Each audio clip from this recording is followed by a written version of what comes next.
Welcome to the show. I'm Thomas Hobbs and welcome to another Winnell Hot Topics debate.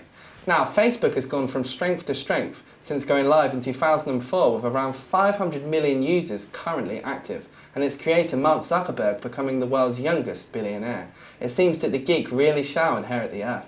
Today we will be discussing the issue of social networking and questioning its positive and negative impacts on society and popular culture.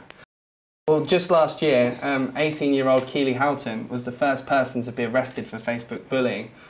Some people would say that Facebook provides a platform for gossiping and cyberbullying. Would you guys agree? I'd say that anything has the possibility of being used as a tool for bullying.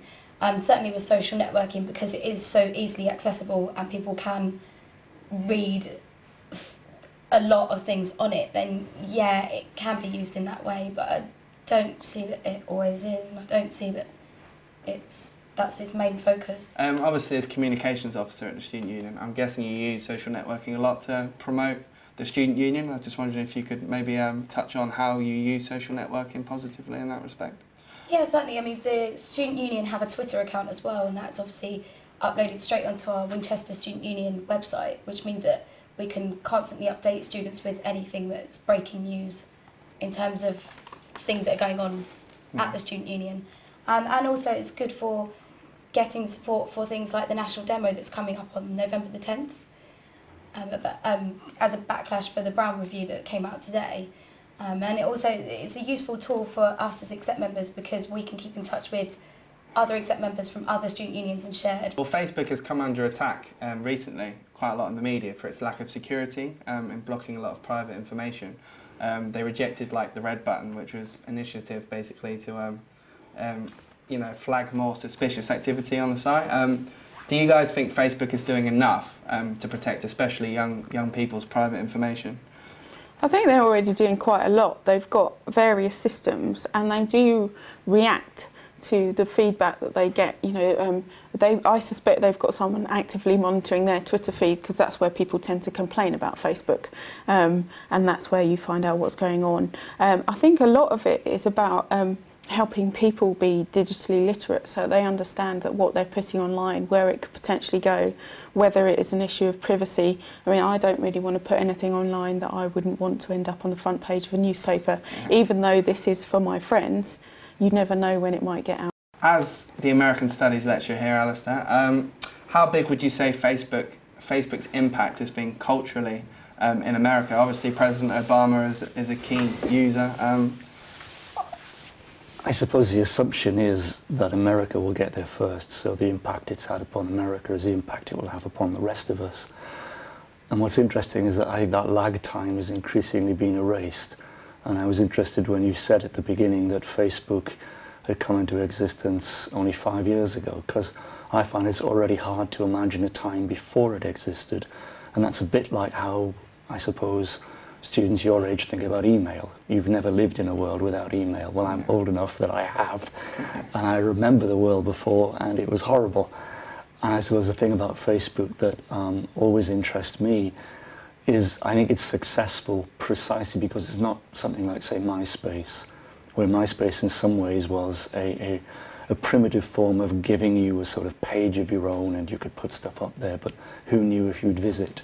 Yeah. Whereas effectively what I think Facebook has done is created this sort of digital arena in which people post stuff, most of which is completely ephemeral, most of which I think actually probably is more self-publicity than actually some sense of trying to communicate with the world. You often see people are trying to make statements about their mood, trying to make statements, I think, about their intellect sometimes. Yeah. So they post articles from magazines, and it's interesting. I wonder if anybody ever reads them. With Facebook, obviously, well, a lot of people believe the geek culture is back in.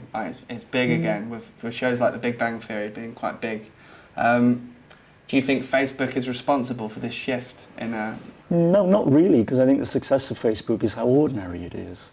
I think geekdom implies some sense of it being extraordinary and requiring some special expertise, but Facebook requires almost no expertise. And in a way, the strange thing about Facebook is that it hasn't quite colonized older people yet.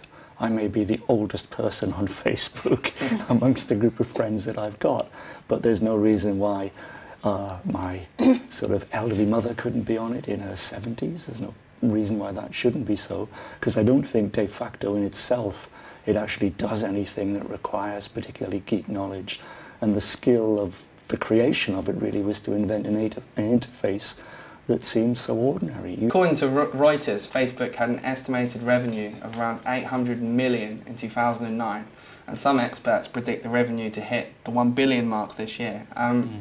How big, Bex, do you think Facebook's impact has been on the world of advertising?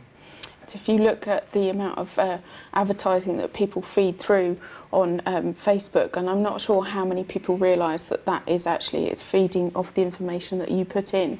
So if you put in that you're single, you'll get lots of dating sites down the side.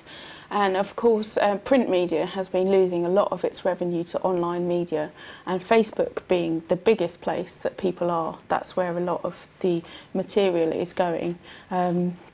So I think it's sort of changing that, but it's all part of the whole big digital change. It's just the tools that we're using are changing, and they're all moving online, really. I'd be interested to know how much the ad revenue is real, though, because sometimes these are quite illusory sort of numbers, and certainly I never see any ads on Facebook because I use an ad blocker, and I've literally never, you know, in effect, felt I've been interrupted by the presence of ads because they're simply not there for me.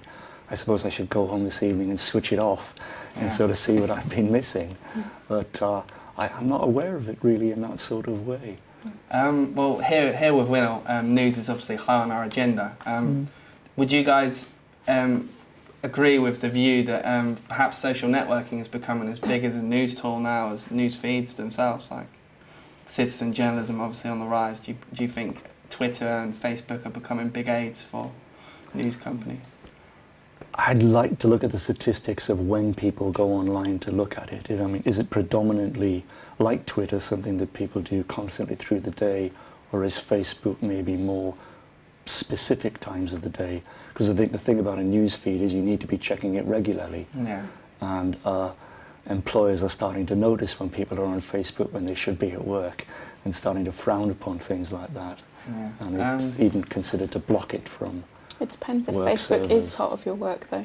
Actually, it's part of my work. It would be part of mine as well. Yeah. So you can't. The trouble is when you have those carpet blocks, it's really problematic because it actually is a good tool. But the trouble is the media tends to promote the negative, and so everyone goes, "Oh, we've got to shut this down." But it's amusing, though, to be at work and to see that your colleagues, in effect, are not quite doing what you thought they were doing because they're sending posts about other elements of their lives. That can be intriguing at 11:15 on a Monday morning. Too busy tagging themselves in photos. Possibly, yes. Or untagging. Yeah, well,